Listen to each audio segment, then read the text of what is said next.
امریکہ کے صدارتی انتخابات میں مداخلت کا الزام، ایرانی اور روسی اداروں پر پابندیاں عائد۔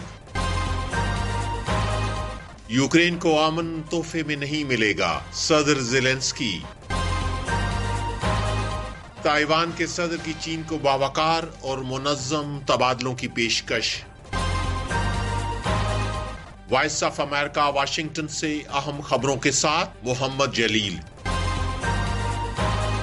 امریکہ نے منگل کو ایران اور روس کے دو اداروں پر 2024 کے امریکی صدارتی انتخابات میں مداخلت کی کوشش کا الزام عائد کرتے ہوئے پابندیاں عائد کر دی ہیں۔ امریکہ کے محکمہ خزانہ نے ان پابندی کا اعلان کرتے ہوئے کہا کہ صدارتی انتخابات کو متاثر کرنے کے لیے غلط معلومات پھیلانے والے دو ایرانی اور روسی اداروں پر پابندیاں عائد کی گئی ہیں۔ امریکی محکمہ خزانہ نے ایک بیان میں کہا ہے کہ ایران کے پاسداران انقلاب کی ذیلی تنظیم اور روس کی ملٹری انٹیلیجنس ایجنسی سے وابستہ تنظیم نے مبینہ طور پر اپنی مہم کے ذریعے سماجی اور سیاسی کشیدگی کو ہوا دے کر 2024 میں امریکی ووٹروں کو متاثر کرنے کی کوشش کی ہے۔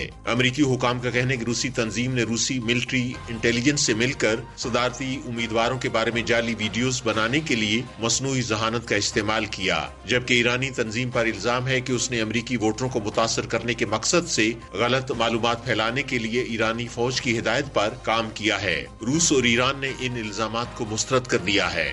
یوکرین کے صدر نے کہا ہے کہ کوئی بھی ان کے ملک کو امن تحفے کے طور پر نہیں دے گا، لیکن انہوں نے اس توقع کا اظہار کیا ہے کہ روس کے حملے روکنے کے لیے امریکہ کیف کے ساتھ کھڑا رہے گا۔ نئے سال کے موقع پر اپنے ہم وطنوں سے خطاب میں صدر ولادیمیر زیلنسکی نے کہا کہ ایک مضبوط یوکرین ہی امن قائم کر سکتا ہے اور دنیا میں وقار حاصل کر سکتا ہے۔ انہوں نے کہا کہ ہم جانتے ہیں کہ امن ہمیں تحفے میں نہیں ملے گا، لیکن ان کے بقول ہم روس کے ساتھ جنگ کے خاتمے کے لیے ہر وہ کام کریں گے جو ہم میں سے ہر ایک چاہتا ہے۔ اس موقع پر انہوں نے امریکہ کے ساتھ جو بائیڈن اور نو منتخب امریکی صدر ڈونلڈ ٹرمپ سے ہونے والی اپنی بات چیت کا ذکر کرتے ہوئے کہا کہ امریکہ کے نو منتخب صدر امن لانا چاہتے ہیں۔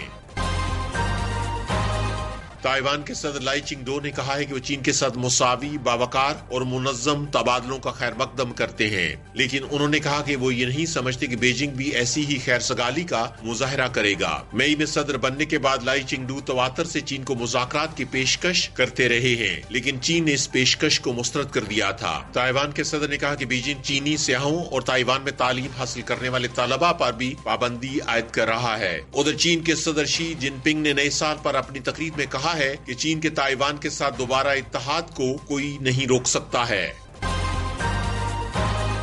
نو منتخب صدر ڈونلڈ ٹرمپ نے کہا ہے کہ وہ اگلے ہفتے سابق امریکی صدر جیمی کارٹر کی سرکاری آخری رسومات میں شرکت کریں گے، جو اتوار کو 100 سال کی عمر میں وفات پا گئے تھے۔ فلوریڈا میں مارا لاگو کلب میں نئے سال کی تقریب کے موقع پر صحافیوں نے جب ٹرمپ سے پوچھا کہ کیا وہ 9 جنوری کو واشنگٹن میں ہونے والی سابق صدر کارٹر کی آخری رسومات میں شرکت کا ارادہ رکھتے ہیں، تو انہوں نے کہا کہ میں شرکت کروں گا اور میں وہاں جاؤں گا اور ہمیں مدعو کیا گیا ہے۔ سابق صدر جیمی کارٹر کی آخری رسومات کی تقریبات 4 جنوری سے شروع ہو کر 9 جنوری کو ختم ہوگی۔ ٹرمپ نے صحافیوں سے چند منٹ کی گفتگو کے دوران کئی معاملات پر سوالوں کے جواب دیے۔ ان کا کہنا تھا کہ ان کے خیال میں 2025 ایک عظیم سال ہوگا۔ عالمی ادارہ صحت نے غزہ میں 55 مریضوں کو علاج کے لیے متحدہ عرب امارات منتقل کیا ہے۔ عالمی ادارہ صحت نے کہا ہے کہ 55 مریضوں اور دیکھ بھال کرنے والے 72 کارکن منگل کو طبی علاج کے لیے متحدہ عرب امارات پہنچے ہیں۔ یہ مریض خون کی بیماریوں، سرطان، دل، آنکھ اور گردوں کے امراض میں مبتلا ہیں۔